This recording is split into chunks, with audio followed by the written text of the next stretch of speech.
43 tahun lalu, di tahun 1969, ada seorang perempuan bernama Norma McCorvey yang dia menggunakan pseudonym Jenro. Dia ini hamil anak ketiganya. Nah, dia sebenarnya pengen mengaborsi anak ketiganya ini karena suatu sebab dan suatu hal yang nggak disebutin di sumber yang gue cari. Nah, tapi dia tinggal di Texas, di mana di sana aborsi itu secara hukum ilegal, kecuali ketika aborsi itu diperlukan untuk menyelamatkan nyawa ibunya. Nah, akhirnya si Jenro ini meminta pengacaranya untuk menuntut jaksa wilayahnya, Henry Wade, dengan tuduhan bahwa hukum aborsi Texas ini tidak konstitusional di Amerika Serikat. Nah, kasus inilah yang kemudian dikenal sebagai Roe versus Wade, yang selama 40 tahun terakhir selalu jadi topik pembicaraan, selalu menjadi bahan argumen dari kubu pro-life. Pro-life ini yang menolak aborsi ya, pro-life mendukung kehidupan, dan kubu pro-choice. Pro-choice ini adalah yang memandang kalau aborsi ini adalah privasi dan hak setiap perempuan. Makanya pro-choice ini pilihannya perempuannya mau tetap melanjutkan kehamilannya apa enggak. Nah, kasus Roe versus Wade ini adalah kasus yang baru aja di overturn di Amerika Serikat kemarin 24 Juni kalau nggak salah. Dan ini dibalikan oleh Supreme Court-nya Amerika Serikat atau Mahkamah Konstitusi kalau di Indonesia. Nah, ini membuat heboh nggak cuma Amerika tetapi juga seluruh dunia. Well, sedikit lebay sih kalau seluruh dunia. Di berbagai belahan dunia lain.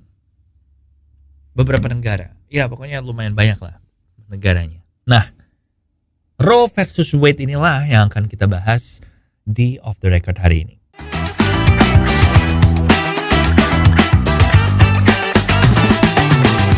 Ya, welcome back di Off the Record, podcast dari Popo on the Radio, dan saya Popo Kusen yang membahas hal-hal macam-macam yang lagi viral. Gue gak suka sih pakai istilah viral ya. Yang lagi jadi perbincangan lah di manapun. Bisa di dunia, bisa di Indonesia, bisa di Amerika, bisa di Jepang. Pokoknya gue akan mencari topik-topik yang lagi hangat. Dan hari ini, seperti tadi gue bilang di depan, kita akan ngomongin kasus undang-undang aborsi di Amerika Serikat yang lagi heboh-hebohnya karena kasus Roe versus Wade yang di overturn atau dibatalkan keputusannya oleh Supreme Court, yaitu Mahkamah Konstitusi Amerika Serikat. Nah, setelah kasus Roe versus Wade ini dibatalkan, maka sekarang undang-undang aborsi ini akan diatur oleh masing-masing negara bagian. Karena Amerika kan negaranya serikat ya, jadi ini tiap negara bagian punya hukum dan undang-undangnya sendiri.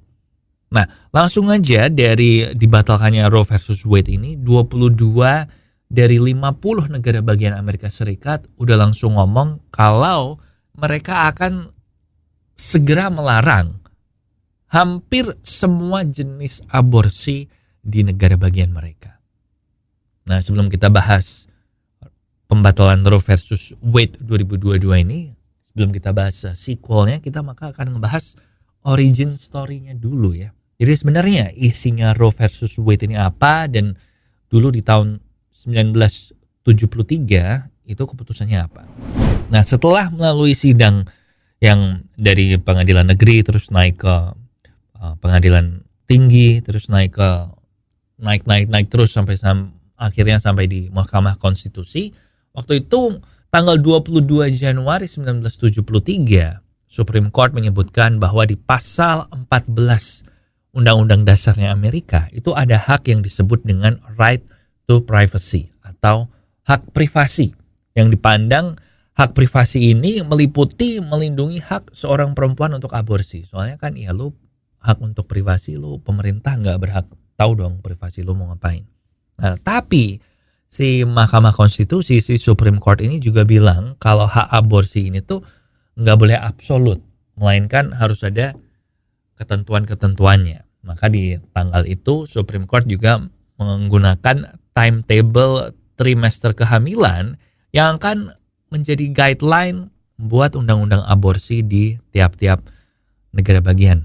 Dan selain itu, hak aborsi ini juga dimasukkan ke kategori sebagai hak fundamental atau hak dasar.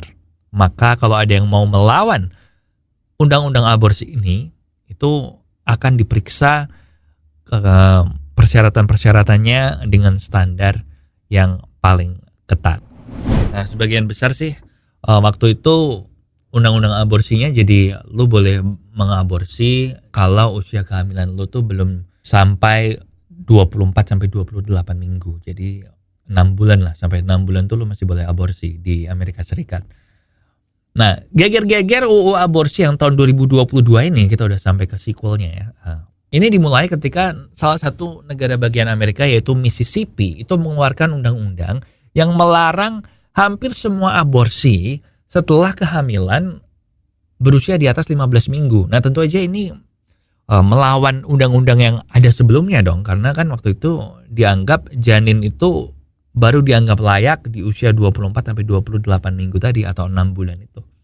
Nah, geger inilah yang menyebabkan Supreme Court akhirnya memutuskan untuk membuka lagi kasus Roe versus Wade ini, dan memang ini tuh banyak yang curiga dan banyak yang meyakini kalau ini dibuka lagi, soalnya Supreme Court di Amerika saat ini tuh sekarang mayoritasnya adalah orang-orang Partai Republik yang pro-life, bukan Demokrat yang pro-choice. Dan waktu yang tahun 73 itu, I guess Supreme Court-nya kebanyakan Partai Demokrat. Memang gitu sih ya, Amerika itu begitu terbagi antara Partai Demokrat yang cenderung liberal dan Republik yang cenderung konservatif. Nah, akhirnya kemarin beberapa minggu lalu pada tanggal 24 Juni 2022 Supreme Court membatalkan keputusan di tahun 73 dengan alasan bahwa hak aborsi ini tuh tidak mengakar pada sejarah dan tradisi negara Amerika Serikat. Nah, jadi argumennya si Supreme Court yang tahun 2022 ini adalah, kan dulu waktu merdeka di Undang-Undang Dasarnya itu nggak ada istilah-istilah aborsi gitu. Jadi mereka menganggap kalau dulu di tahun 73 waktu Roe versus Wade itu ya Supreme Court-nya hanya berasumsi kalau hak aborsi ini tuh masuk ke hak privasi. Ya ini basically jatuh ke kepentingan sih ya, antara yang satu Partai Republik dominan dan yang satu dominan Demokrat. Jadi kalau mau di overturn lagi Roe versus Wade-nya ini kayaknya mesti nunggu Supreme Court-nya jadi Partai Demokrat lagi deh. Nah, tentu aja dengan dibatalkannya Roe versus Wade ini jadi heboh dong. Karena suka nggak suka, setuju nggak setuju, Amerika ini kan bisa dibilang negara yang paling berpengaruh ya di dunia. Biasanya Amerika itu bilang A, terus negara lain mulai waktunya beda-beda, tapi pada akhirnya akan ngikutin bilang A juga. Dan dalam beberapa jam aja sejak keputusan ini diumumkan, sudah ada beberapa negara yang mengeluarkan pernyataan atau komentar atau dukungan dan kritikan soal Roe versus Wade ini. Ada Italia, di mana di situ konservatif dan liberal sama-sama kenceng. Yang liberal menyayangkan, dan yang konservatif yang juga di belakangnya ada Gereja Vatikan itu juga mendukung langkah Amerika ini. Kemudian Irlandia. Sebagian besar Irlandia itu pro-choice, jadi mereka sangat menyayangkan, apalagi Irlandia sendiri juga baru-barusan aja mendekriminalisasi aborsi di negara mereka. Dan mereka memperingatkan Amerika bahwa bakal ada banyak ibu-ibu yang meninggal di Amerika Serikat, karena di Irlandia beberapa tahun lalu, 2012 kalau nggak salah, itu ada kasus seorang wanita meninggal karena dia nggak boleh aborsi, padahal sudah diketahui kalau kehamilannya ini berbahaya. Nah, tapi waktu itu aborsi belum didekriminalisasi, sehingga si perempuan ini akhirnya meninggal dan kandungannya juga meninggal juga.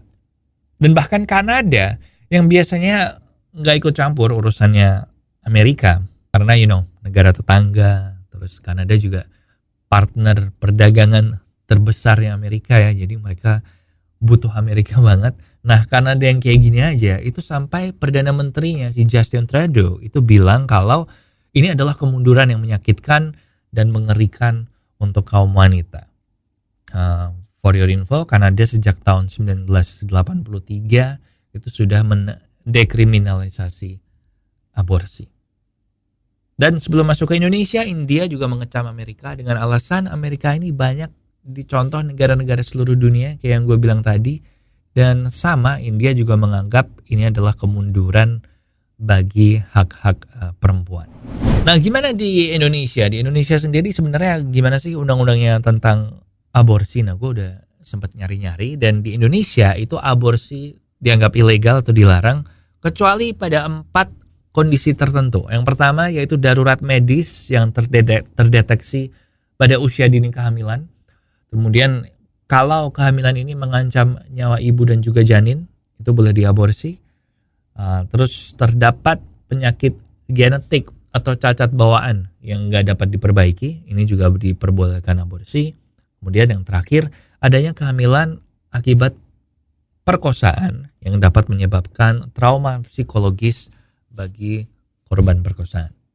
Dan kalau 4 kondisi ini terpenuhi salah satunya, maka boleh, dengan ada syarat tambahan yaitu usia janin maksimal 6 minggu dan harus dapat izin dari ibu kandungnya. Kemudian suaminya juga harus memberi izin dan harus dilakukan di fasilitas medis yang memang disediakan oleh pemerintah. So itu sih sedikit aja soal aborsi. Lumayan berat ya hari ini ya, tapi minggu depan akan gue coba yang lebih ringan topiknya. Cuman gue ngerasa ini cukup menarik sih untuk gue ceritain ke lo, karena memang lagi heboh-hebohnya Roe versus Wade ini kan, dan di Amerika juga udah banyak unjuk rasa, demonstrasi tentang ini, kenceng banget suaranya. Jadi menurutku kita perlu tahu sih sebagai citizen of the world sih, citizen of the world, penduduk dunia. So itu aja untuk Off the Record hari ini. Minggu depan akan ada lagi Off the Record. Gue belum tahu bahas apa, ada beberapa sih, antara 2 atau 3. Nanti gue akan update ya. Jangan lupa please like, subscribe, and tinggalkan komentarmu di sini kalau ada usulan mau ngebahas apa. Kamu juga bisa ngedengerin Off the Record ini di Spotify, nggak cuma di YouTube. And jangan lupa dengerin juga Popo on the Radio setiap Senin sampai Jumat di radio-radio yang ada di daftar. Atau kalau kamu missed out di radio, bisa juga di YouTube, karena setiap hari juga akan gue upload episode-episode Popo on the Radio. Oke, gitu aja di sini Popo Kusen. Thank you for watching, thank you for listening, and I'll see you when I see ya.